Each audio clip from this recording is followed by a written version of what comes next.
3일 동안 안녕하셨습니까? 네. 이번 주에는 주말 부흥회가 있습니다. 그래서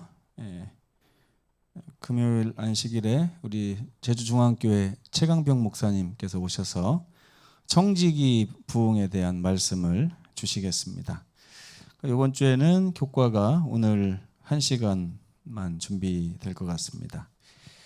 제2기 창세기를 공부하고 있는데 오늘은 제3과 가인과 그의 유산에 대한 주제로 공부를 하겠습니다. 특별히 제가 오늘 정한 제목은 두 가지 삶의 방식이라고 하는 주제입니다. 창세기 4장 7절 기억절 말씀을 다 함께 읽어보겠습니다. 시작. 내가 선을 행하면 어찌 낯을 들지 못하겠느냐? 선을 행하지 아니하면 죄가 문에 엎드려 있느니라. 죄가 너를 원하나 너는 죄를 다스릴지니라. 아멘. 이 말씀을 좀 생각을 해보자면 사람은 선을 행할 수도 있지만 악을 행할 수도 있다는 거죠. 원래는 아담과 하와가 범죄하기 전에는 선을 행하는 존재로 이렇게 창조가 됐습니다. 악을 아예 모르기 때문에요.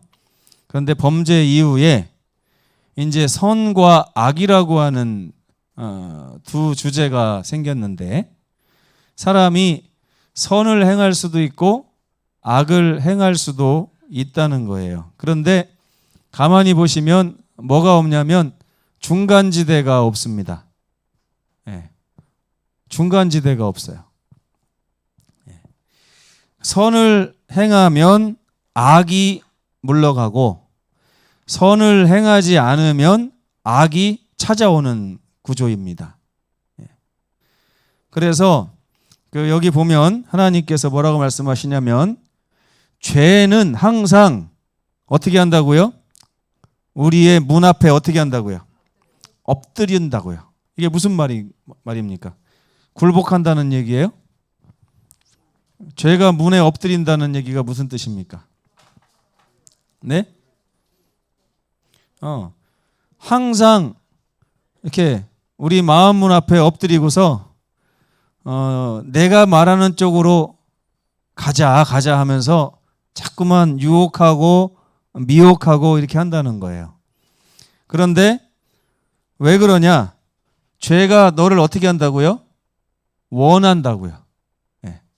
하나님도 우리를 원하시지만 죄도 우리를 원하는 것입니다. 그래서 하나님께서 이제 선악을 알게 하는 나무의 열매를 따먹은 이후에 사람들은 계속해서 뭐와 싸우게 돼 있냐면 죄와 싸우게 돼 있어요. 죄가 끊임없이 여러분들의 마음을 이렇게 유혹하고 원하고 여러분들을 포로로 사로잡으려고 이렇게 하는 것입니다. 근데 뭐라고 당부를 하세요? 너는 죄를 어떻게 하라고요? 다스려라. 죄를 다스린다. 여러분, 이 주제는 창세기로부터 시작해서 요한계시록에 이르기까지 굉장히 중요한 주제 가운데 하나입니다. 우리가 죄를 다스려라 그러면은 어떤 방법이 있어요? 다스릴 수 있는 방법이? 네? 죄를 다스리라고 하는 말씀을 하나님이 하셨는데 여러분 아멘 하셨잖아요. 그죠? 죄를 다스릴지니라 그러니까 아멘 그러셨어요. 자, 아멘 하면 이게 한다는 얘기죠. 해보겠다. 그럼 방법을 아십니까? 죄를 다스리는 방법. 어떻게 하면 죄가 다스려지나요? 네. 죄를 다스리는 방법은 하나님께서 알려주셨습니다. 원래는 없어요. 사람이 죄를 다스릴 방법이 없는데 하나님께서 아담과 하와에게 범죄 직후에 이미 알려주셨어요. 그 이야기를 한번 해보겠습니다. 가인은 누구였을까? 가인이 누구인지 모르는 사람은 거의 없죠. 근데 제가 이런 질문을 드리는 이유가 있어요. 여러분들이 성경을 읽으면서 가인에 대해서 가지고 있는 선입견이 있습니다. 이미 가인이 이런 사람이다라고 하는 선입관이 다 잡혀 있어요. 근데 과연 가인이 정말 그런 사람이었을까라고 하는 의문을 제기하는 것입니다. 가인은 우리가 생각하는 대로 그런 사람이 아니었어요. 이게 무슨 뜻이냐? 가인과 아벨 중에서 부모에게 더 사랑받았던 사람이 누구였을 것 같습니까? 보통 우리들의 생각에 보면, 네?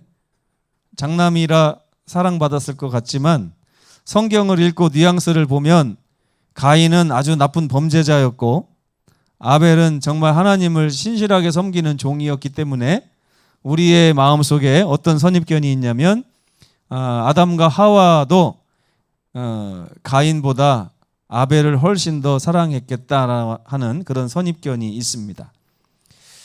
그런데 성경을 가만히 읽어보면 아담과 하와에게 있어서 아벨이 중요한 것이 아니라 가인이 중요했던 것 같아요. 대단히 중요한 아들이었고 모든 소망의 대상이었습니다. 창세기 4장 1절에 보면 하와가 임신하여 가인을 낳을 때에 있었던 일화가 기록이 돼 있어요. 근데 아벨은 그런 얘기가 없습니다. 아벨은. 근데 가인을 잉태했을 때 하와가 뭐라고 했냐면 내가 여호와로 말미암아 아들을 낳았도다 그랬어요. 자, 지금 뭐라고 했다고요? 내가 1번 내가 여호와로 말미암아 2번 3번은 아들을 4번 낳았도다. 어디에 하와의 감동의 그 마음이 숨겨져 있을 것 같습니까? 내가 여호와로 말미암아 아들을 낳았도다. 어디에 강세가 액센트가 갈 것 같습니까? 네? 네. 하나님께서 아담과 하와의 범죄 이후에 주신 약속이 뭐예요? 네. 아들에 관한 약속이죠. 그래서 하와는 아들을 낳자마자 이 아들이 바로 하나님이 약속하신 그 아들이다라고 하는 믿음을 가지고 있었던 거예요. 그래서 가인을 얼마나 예뻐했을까요? 생각을 해보시기 바랍니다. 반면에 아벨은 히브리어로 헤벨인데 이 헤벨은 그냥 입김, 숨 이런 뜻입니다. 네. 가인에게 말씀하시는 거에 비하면 아벨에 대한 기록은 굉장히 간단하죠. 간단하고 이렇게 무게감이 많이 없습니다. 가인은 아담과 하와에게 있어서 하나님의 약속하신 바로 그 아들이었던 것입니다. 선악을 알게 하는 나무의 열매를 따먹은 후에 아담과 하와가 자기 삶에 약간 일어나는 변화를 눈치챘습니까? 못 챘습니까? 예, 눈치를 챘어요. 어떻게 챘냐면 창세기 3장 7절에 보면 이에 그들의 눈이 밝아졌다 그랬어요. 예, 뭐 시력이 좋아졌다 이런 뜻이 아니고 못 보던 것을 보게 됐다 이것입니다. 모르던 것을 알게 되었고 못 보던 것을 보게 된 것입니다. 이제까지 전혀 그런 것으로 생각하지 않았던 것들이 그런 식으로 보이는 것입니다. 여러분, 제가 제주도에 오기 전에는 이 감귤에 대해서 별 생각이 없었어요. 근데 제주도에 딱 오니까 감귤에 대해서 눈이 밝아졌어요.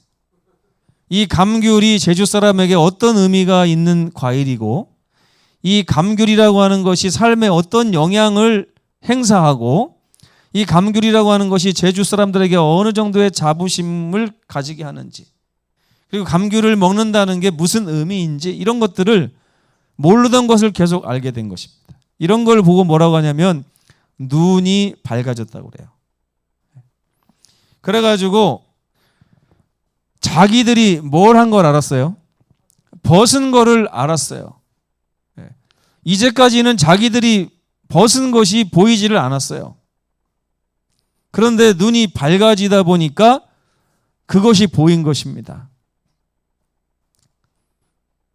제가 가끔 깜짝깜짝 놀랄 때가 있어요. 전혀 생소한 것을 발견할 때 그렇습니다. 오른손으로 보통 밥을 먹잖아요. 그죠? 근데 밥을 먹다 말고 제가 어떤 생각이 드냐면, 야, 내가 진짜 50년 동안 이 오른손으로 밥을 먹었네. 이런 생각이 들 때가 있는 거예요. 그냥 당연하게 생각하던 것이 갑자기 새롭게 다가오면서, 야, 이 오른손과 왼손이 같은 모습을 가지고 있지만 기능이 전혀 다르구나. 물론 왼손도 필요하지만 사람에게 있어서 이 오른손이라는 게 얼마나 중요한 것인가. 이런 거를 이렇게 딱 알게 되는 거죠. 손이 그동안 제가 없었습니까? 없었던 게 아니에요. 근데 뭔가 눈이 밝아져서 그것을 바라보게 된 거죠. 아담과 하와도 눈이 밝아져서 자기들이 얼마나 아무것도 갖고 있지 못한 연약한 존재인가 하는 것을 깨닫게 된 것입니다. 범죄 이후에 눈이 밝아져서.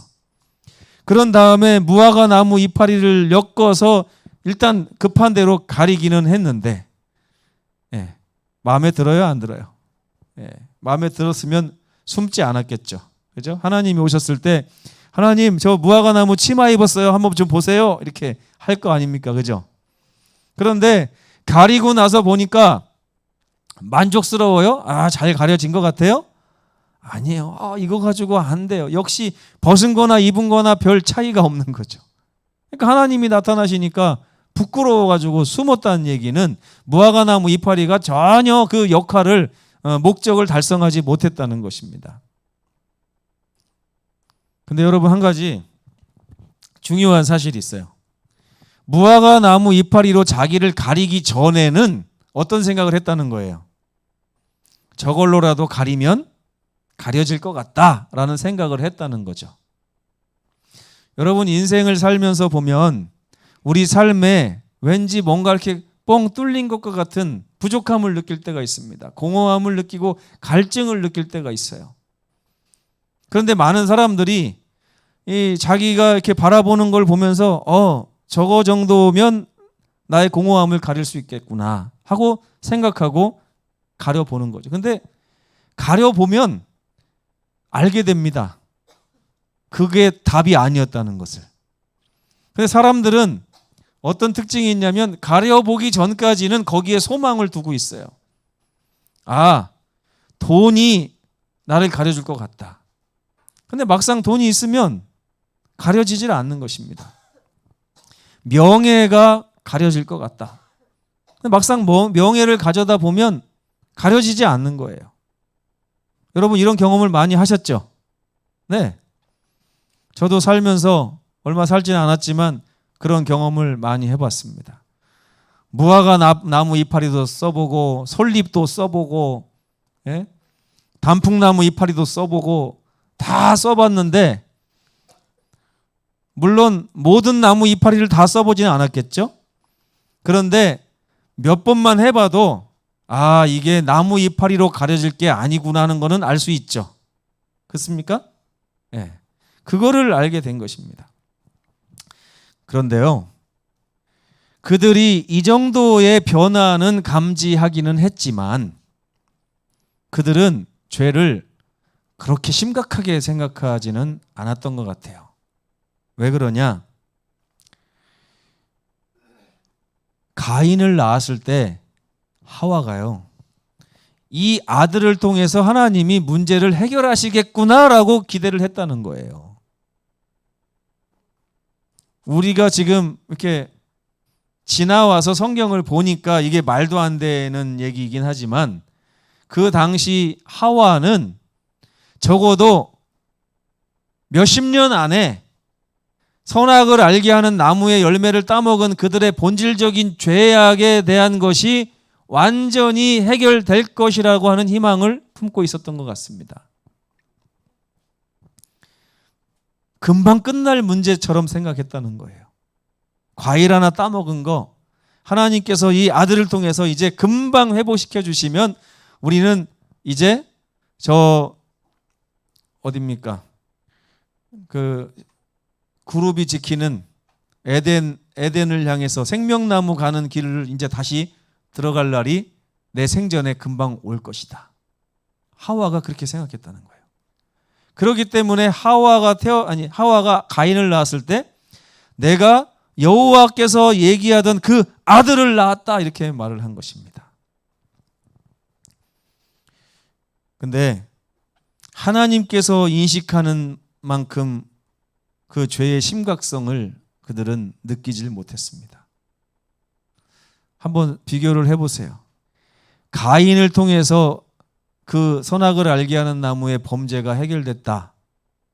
정말 간단한 문제가 될 수도 있겠죠. 근데 하나님께서 아담이 살았던 930년 동안에도 그 문제가 해결되지 않았어요.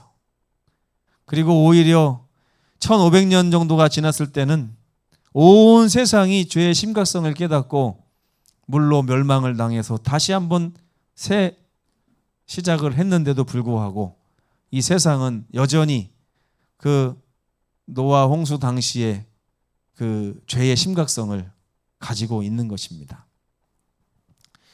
가인은 소망의 아들이었지만 가인의 삶을 통해 아담과 하와는 드디어 배우게 됐습니다. 뭘 배우게 됐냐면 죄의 심각성을 배우게 됐어요. 여러분, 제가 가끔 이렇게 말씀을 묵상해 볼 때 이런 생각을 합니다. 왜 이 말세의 사람들은 하나님께서 눈을 씻고 찾아보셔도 의인은 없나니 하나도 없다고 하는 말씀을 하실 정도로 이렇게 뜨뜻미지근할까? 왜 라오디게아 교회의 사람들은 차지도 않고 더웁지도 않은 이런 뜨뜻미지근한 상태의 신앙을 할까? 마치 우리 서귀포 교회처럼. 그 원인이 어디에 있나요? 죄의 심각성을 몰라서 그렇습니다. 근데 아담은 하와는 달랐어요. 그들은 전혀 죄가 없던 세계에서 태어났습니다. 그러다가 그들이 930년 동안 뭘 목격했냐면 그들로부터 시작된 죄, 선악을 알게 하는 나무의 열매를 따먹었던 이 간단한 죄가 어떻게 망가져서 인류를 다 죽음으로 몰아넣는지를 930년 동안 목격을 한 거예요. 그들은 아마 죽기 전에 그랬을 것 같아요. 아마 처음에 가인에게는 아마 하와가 자랑스럽게 말했을 것 같아요. 엄마가 생명나무 옆에 있는 선악을 알게 하는 나무의 열매를 따먹어서 우리가 지금 쫓겨났는데 네가 잘해서 다시 우리를 글로 데리고 가야 돼. 예? 이렇게 이 정도.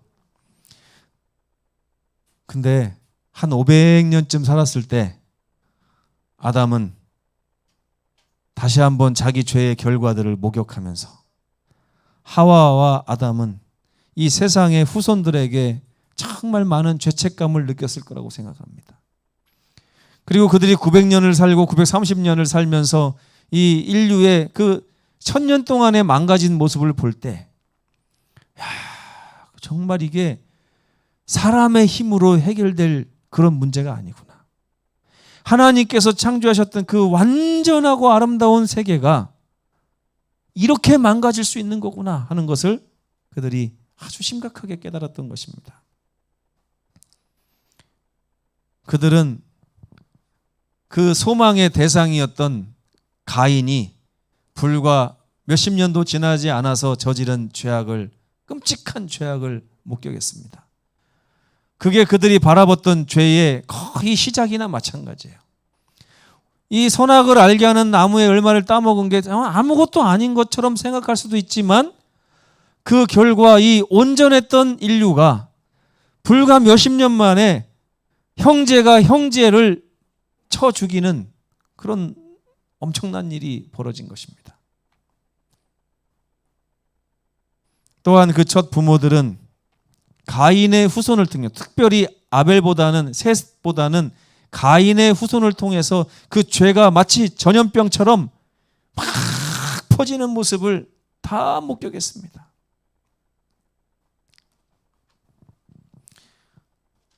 제가 예전에 결혼을 처음 했을 때 우리 동서도 지금 목회를 하는데 그 집 아이들이 어렸을 때 가만히 보면 애들이 좀 못됐더라고요.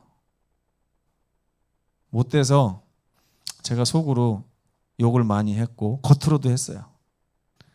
그럼 속으로 제가 뭐라고 했냐면, 나는 저렇게는 안 키울 것 같은데 우리 애들은 절대 망가지지 않게 키워야지, 뭐 이런 결심을 많이 했어요. 근데 여러분, 이게 제 잘못이 아니에요. 이 죄의 본성을 제가 물려줬기 때문에 그 본성의 전염병이 아이들의 삶을 통해서 막 나타나는 속도가요, 제가 감당할 수가 없는 속도로 나타납니다. 정말로. 우리 아이들을 제가 뭐라고 탓하고 싶은 마음이 없고, 아이들에게 잘못이 있다는 게 아니에요. 죄라는 게 정말, 아이들이 태어난 지 지금 15년밖에 안 됐잖아요. 10년, 15년밖에 안 된 아이들이 죄에 물드는 속도가 얼마나 빠른지 걷잡을 수가 없어요. 그거를 붙잡아주고 지켜주기 위해서 하는데, 저 역시도 죄의 연약함을 갖고 있는 존재다 보니까 마음으로는 안타까운 마음이 있는데 이게 안 되는 거예요. 안 되는 거예요. 요즘에는 오히려 거꾸로 저희 동선의 아이들을 보니까 왜 이렇게 잘 컸어요. 동선의 아이들이. 참, 그래서 요새 생각이 좀 많습니다. 어떻게 하면, 성경은 분명히 말하죠. 하나님께서 우리를 돌보시도록 하나님께 맡기는 수밖에 없다. 하나님께 내가 먼저 충성해야만 나를 통해서 영향력이 행사된다. 말로 하는 게 아니라 삶으로 보여주기 전에는 그 죄의 속도를 늦출 수가 없다는 것이에요. 아담은 이런 결과들을요, 저는 지금 15년 보면서 깜짝깜짝 놀라는데, 죄의 전염 속도. 아담은 거의 1000년을 보면서 하나님이 태초에 사람을 만드셨을 때 그 원래의 하나님의 형상과 모양이 1000년 만에 어느 정도까지 망가져서 괴상하고 흉측하고 잔인하고 광폭한 그런 모습으로 변하는지 아담은 다 목격했다는 것입니다. 성경은 이 아담과 하와의 두 아들을 통해서 인류 역사의 시작부터 끝까지 있을 두 부류의 사람들에 대해서 묘사를 하고 있습니다. 창세기 4장 2절에 보면 아벨은 양을 치는 자였고 가인은 농사하는 자였다, 이런 말이 있어요. 아벨은 양을 돌보는 사람이었고 가인은 농산물을 획득하는 사람이었다는 것입니다. 가인의 삶의 문제는 그의 직업과도 관련이 있었어요. 그의 직업은 무엇을 자기를 위해서 자꾸만 얻어들이고 수확하고 하는 그런 직업을 가지고 있었습니다. 그냥 말이 좋아 농사죠. 그냥 풀어서 얘기하면 다 나를 위한 일을 하는 거예요. 내가 일을 열심히 하는데 다 나를 위해서 하는 것입니다. 나를 위해서 획득하고 나를 위해서 쌓아두고 나를 위해서 쟁취하고, 이런 직업을 가인이 가졌다는 거예요. 그리고 나서 그는 그 중에서 얼마를 하나님께 가지고 나왔습니다. 하나님께서 간합하지 않으셨어요. 근데 아벨은요, 양을 돌보는 사람이었습니다. 물론 어떤 분은 얘기할 거예요. 양도 팔아서 돈 벌려고 한 거 아닙니까? 네. 양도 새끼 나서 숫자 늘리려고 하는 거 아닙니까? 근데 저는 참 이해가 안 되는 게요, 아벨이 살았던 당시에 세상의 인구는 기껏해야 10명도 안 됐을 텐데 아벨이 양을 왜 쳤을까요? 네? 오늘날 같으면 돈 벌려고 그죠? 양고기 팔아서 돈 벌고 젖 짜서 돈 벌려고 벌겠죠. 근데 그 당시에 인구가 10명도 안 되는데 왜 양을 쳤을까요? 근데 그 인구가 10명도 안 되는데 왜 가인은 농사를 졌을까요? 그 당시에 아담과 하와가 있던 당시에는요, 농사 굳이 안 져도 이 세상의 모든 게 그 10명 사람 10명 거였어요. 그죠? 따먹으면 되는데 왜 가인은 농사를 졌을까요?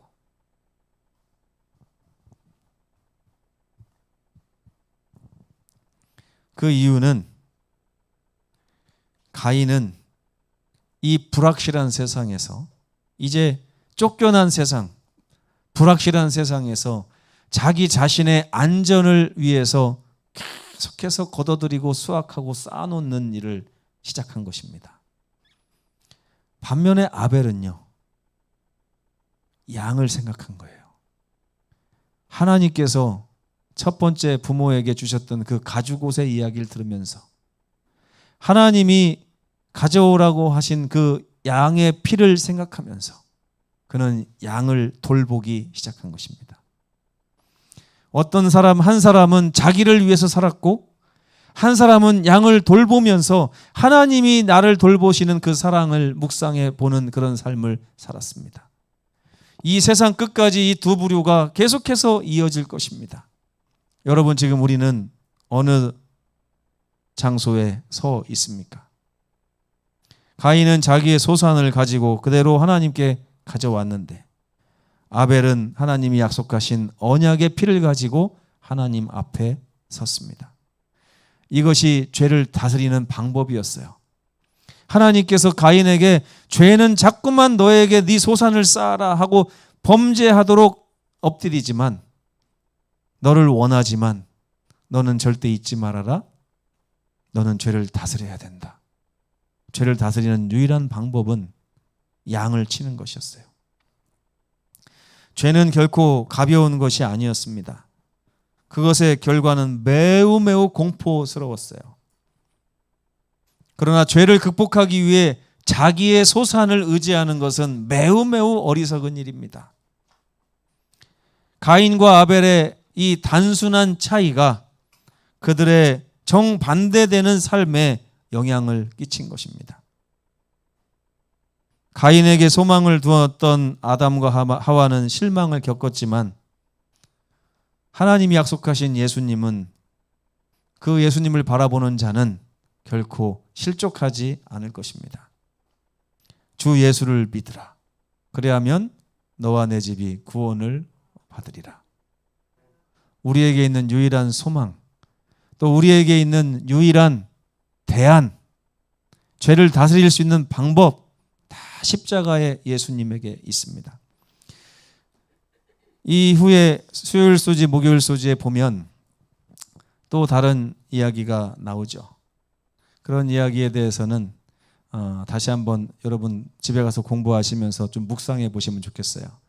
오늘 저녁 말씀은 화요일 소지까지 있는 말씀을 가지고 준비를 했습니다.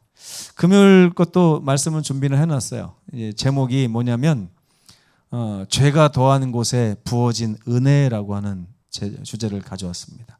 가인의 삶을 통해서 하나님께서는 가인을 계속 저주하지 않으시고 그 죄의 길로 향하는 그 가인의 삶을 평생 쫓아다니시면서 그를 돌보고 그에게 계속해서 은혜를 더하시는 모습, 아무도 가인을 죽이지 못하게 표를 주시는 하나님의 그 끝까지 사랑하시는 사랑을 이번 교과가 또 얘기하고 있습니다. 그것을 집에 가서 좀 묵상하시고 공부하시면서 큰 은혜 받으시면 좋겠습니다. 함께 기도하시겠습니다. 고마우신 우리 아버지 하나님, 은혜에 감사를 드립니다. 아담과 하와 이야기를 통해서 정말 별것도 아닌 죄라고 생각했던 그 단 한 번의 죄가 인류를 어느 정도로 심각하게 망가뜨리는지를 우리가 살펴보게 되었습니다. 아버지, 우리 삶에도 여전히 죄가 존재하고 그 죄는 아담과 하와의 죄보다 크면 컸지 결코 작지 않습니다. 우리의 삶에는 그러한 죄의 결과들이 끊임없이 열매를 맺게 될 것인데, 그런 죄로부터 우리를 보호하고 죄를 다스리기 위해서 믿음의 주요 또 온전케 하시는 이인 예수를 바라보고 의지할 수 있도록 도와주시옵소서.